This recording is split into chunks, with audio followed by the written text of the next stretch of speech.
Nej, bliver jeg.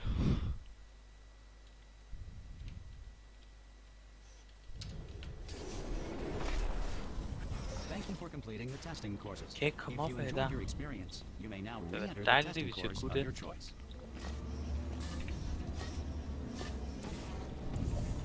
Men jeg har fundet sådan dør, eller hvad man kan sige.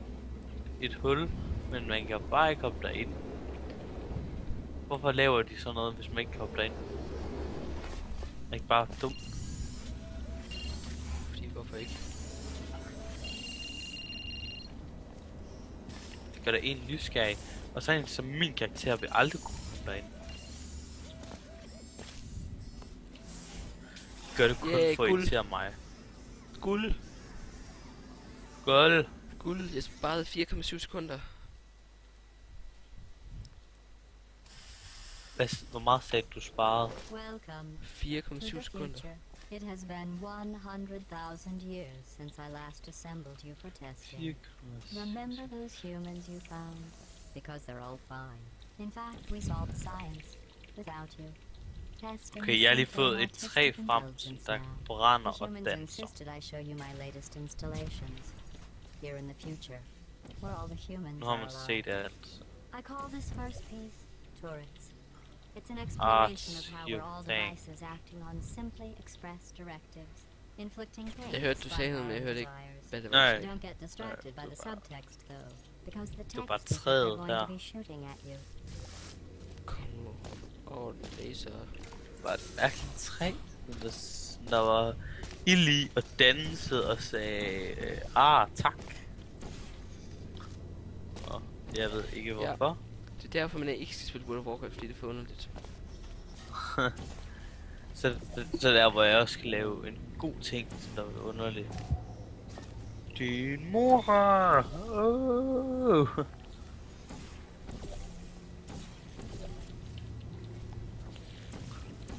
More information.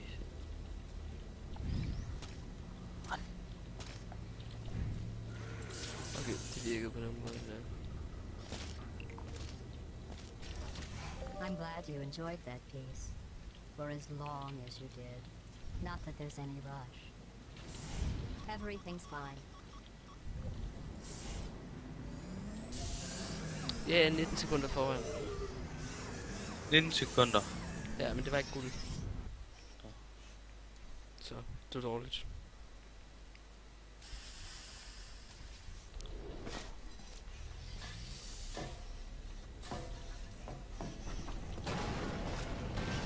I call this one Smash. It's an early work of primitive expression. I'm a little embarrassed at how crude it is. Still, it will smash you.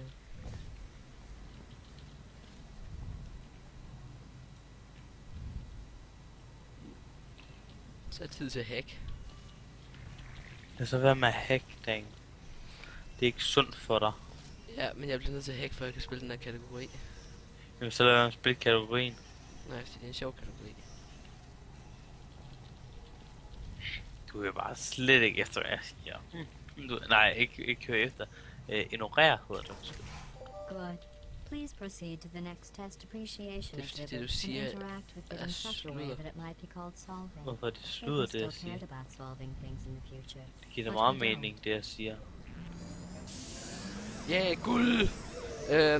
Nej, fordi den her kategori, den er sjov.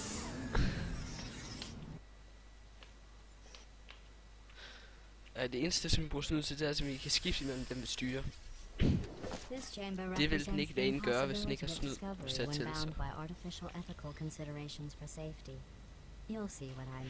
Nej. Jeg kommer til at miste tid. Ja, lige så skulle jeg lige eller ikke, altså, kunne gøre det her uden at falde ned, men det kan jeg ikke. Det er fordi jeg skal op på en snor og gå, men den snor kan jeg ikke komme op på. Men jeg åbenbart ikke kan hoppe. Ja, jeg mister 3,8 sekunder. Ja, jeg får psykose af det her lort her. Det er pisse provokerende. Jeg kan ikke hoppe over det her dumme træ her. Det gjorde jeg endelig. You know what? It doesn't matter what it's called. The important thing is you enjoy it as fast as you can.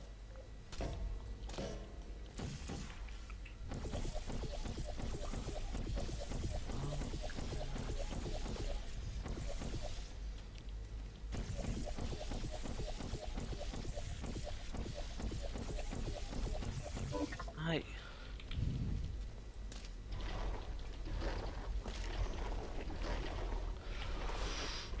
Godt. Jeg var lige bange for, at jeg skulle dø. Det ville have været virkelig dårligt, hvis jeg døde der. Det der ville have virkelig været dårligt. Det ville have været et reset.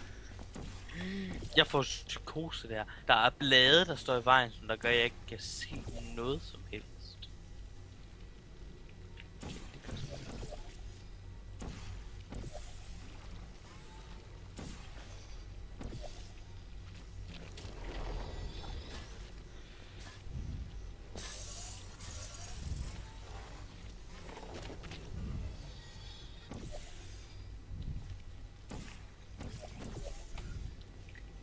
Au.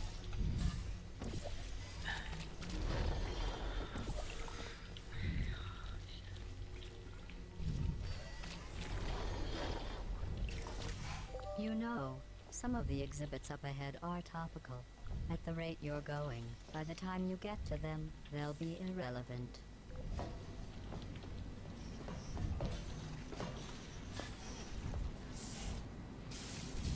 Why are you two still here?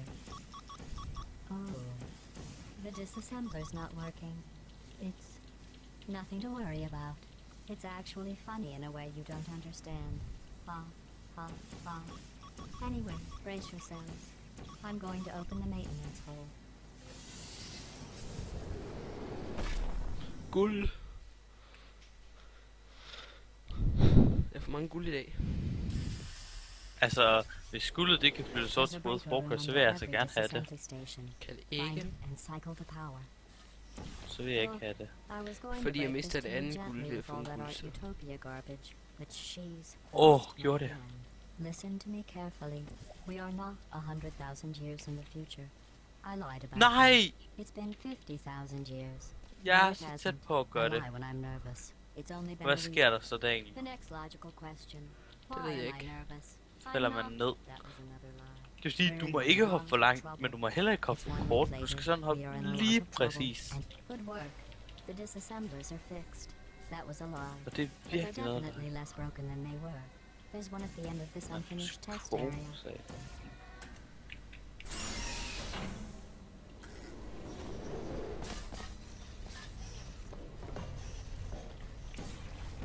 Nej, hvor kan jeg ikke bare flyve derhen?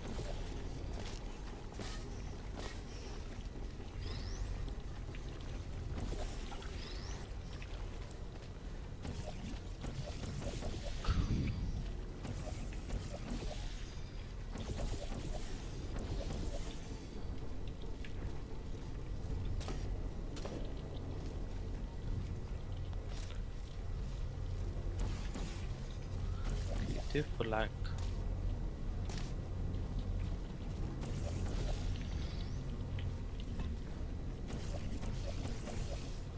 Kom nu.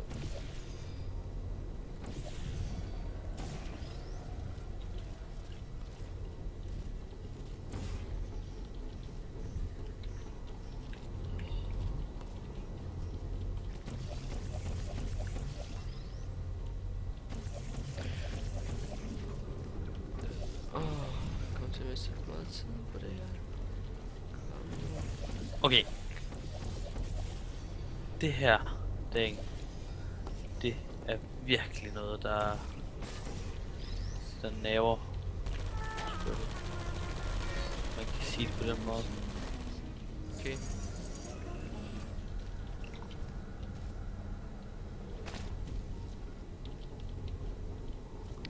Kom nu. Okay, hun kan heller ikke flyve. Here's our problem. There's an old prototype chassis around here. Someone's found it, connected themselves to it. Nej! and is trying to take over my facility. Jeg kom derop, og I've hvad spent the sker der last så week dagen? attempting to turn Så one går of jeg those lige et humans skridt you found tilbage into a killing og machine. falder ned. Like Well, you know who. It turns out most humans are surprisingly fragile, and surprisingly vocal about how fragile they are. The moral of the story is all the humans are dead. So it looks like it's up to you two marshmallows. Ej, hvor hader jeg RNG. Hvorfor? Hvad Jeg mistede gjorde? lige 24 sekunder.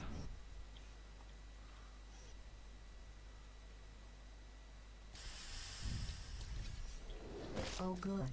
I wasn't sure the reassembler would work. It looks like our mystery woman in the prototype chassis is sending us a message. She's not afraid of me. But don't worry, I've got a plan. Let's keep testing and show her we're not afraid either. No matter how genuinely lethal these tests get for either of you. Nice, okay. Jeg har fået shottet. Det tog engang så lang tid. Det gjorde det, kan jeg høre på dig. Nej, det var sådan... kun en død. Og man kan regne med... 5 døde, normalt. Noget af den stil, jeg havde i min personlige kort. What?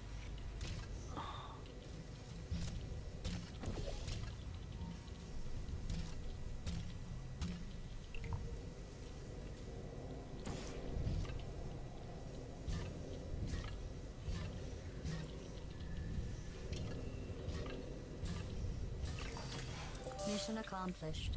Now she knows we're not afraid of her either. That was just to get the scheming juices flowing. Here's the real scheme. I'm going to turn you into killing machines. Hvordan kan han ikke hoppe? Ja, 40 sekunder foran igen. Nogle gange dagen, så skulle jeg tro, at der er en eller anden, der styrer min karakter her. Ja, han får gå fuldkommen op. Let's see. Turning soft bodies into hardened killing machines. Page 70. Ah. How tall are you, test subject? 4'9"? I was unaware they stacked human waste that high. Wait, that doesn't make any sense. Human waste is stacked at a median height of 7 feet 5 inches, and I am aware of it. Test subject. I've been told that your mother... Well, that's just disgusting. Do the training while I look at this. Og nu bliver det hacket igen, hvis man spørger Christoffer. Spørger man mig, så hacker du altid.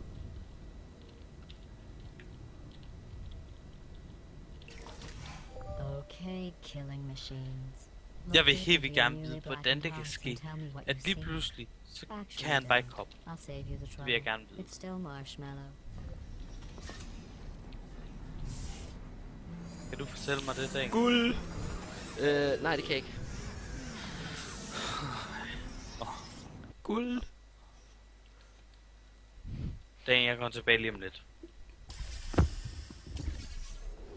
I think we've proven at this point that if you scream at a marshmallow, all you get is a scared marshmallow. So let's try positive reinforcement. I am positive these reassembly machines will break down again soon. Probably while you're in them. Think about that. She doesn't care about you. I don't either, of course, but I'm not trying to permanently kill you. It's a benevolent indifference.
disassembly machines look even worse than the others. If I don't see you on the other side, thanks for nothing.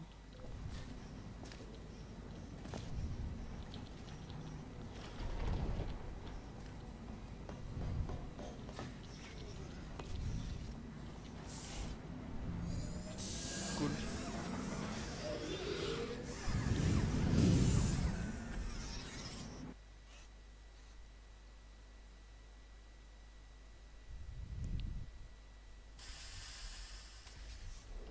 She's pressing us hard.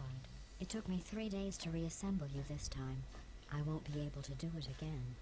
I'd planned to put you through more tests to toughen you up, but now that I can't rebuild you, we're going to have to switch to the accelerated program. I hereby pronounce you killing machines. Congratulations. This is as close as I could get you. The prototype chassis room's just past this chamber.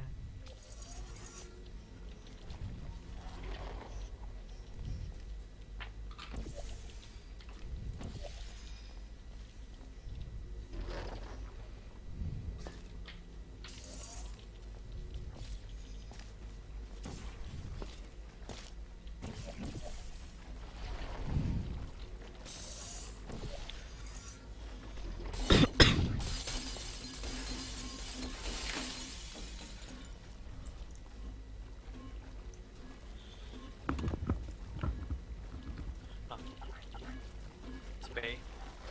Ja, jeg fik et til guld, men nu prøver jeg at samle en cube op, som der har blå på sig, så det er ikke så let. Hvorfor er det ikke nemt? Fordi den er helt dækket til i sådan noget blå stof, du ved. Jeg fik der cube, okay.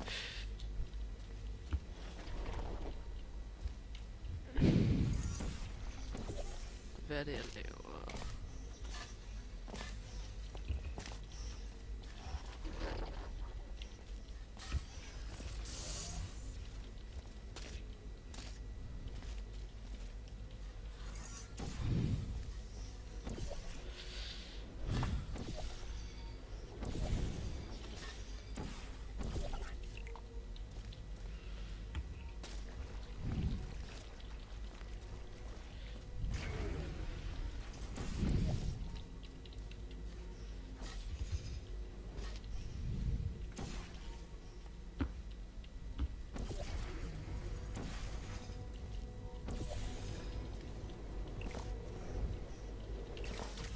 The prototype chassis room is just down this hallway. Nu Remember kommer your jeg det, som jeg training. ikke kan finde ud You af, hvad jeg are skal. killed. She turned the lights off. Night vision, night vision. Your move, mystery one. She turned the lights back on. Night vision off, night vision off.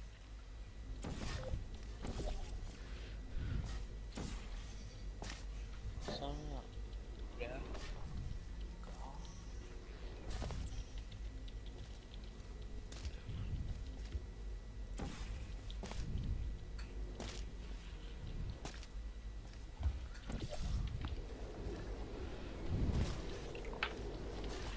To boost morale, I think we need a code name for the elite squadron we have here.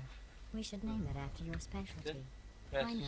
Special team falling into acid force. mere Well, XP. that concludes the motivational speech. Go get her.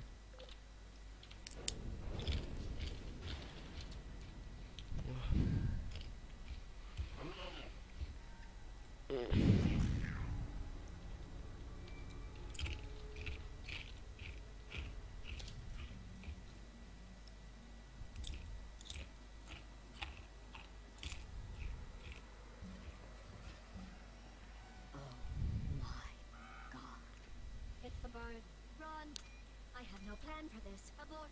We're getting your training. Run! What are you doing? Why are you not running? Get back! She's at Yeah. the controls. I know. You're not killing machines. I stopped Run! the demo when manually when the cutscene start. Retreat! Retreat! Yeah, Retreat! I did that, and time of out. Loading screen is 18 minutes and 30 seconds. Oh god, we lost. It's over. Right. That was close. Hvad er der Getting derinde? closer to that world record. Kill Du ved godt, machines. Kosato. You know, Nej, hvad? shooting that bird. Ja, der, Jeg vil lige komme tilbage. ja, Oh nå, my god, der she's var en, just setting a englænder. Det var Nå, nå. Ja. Smash them and stomp them and Men jeg bare lige, du lige sagde noget så. Ja. I have a better idea. Hello, and welcome to the Aperture Science Oviparous Warming Vault. You were abandoned because you're worthless. You're worthless, unloved birds with fat, ugly beaks. I'm honestly impressed that you managed to squeeze those huge beaks into such tiny eggs. Yes, I'm talking to you, Mr. Chubby Beak. You marshmallow. Oh. No, you're not marshmallows. Are you? Look at those cold avian eyes. Those talons. Those razor-sharp beaks. You're little killing machines, aren't you? Yes. Go to sleep, my little killers. Mommy's got a big day for you